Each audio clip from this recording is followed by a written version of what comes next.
محمد رسول الله والذين معه أشداء على الكفار رحماء بينهم تراهم ركعا سجدا يبتغون فضلا من الله ورضوانا سيماهم في وجوههم من أثر السجود ذلك مثلهم في التوراة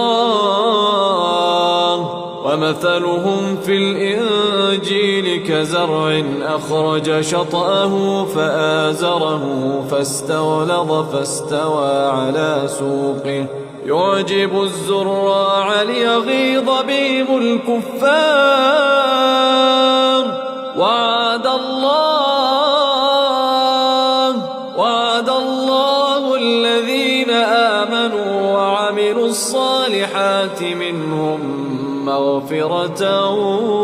وأجرا عظيما.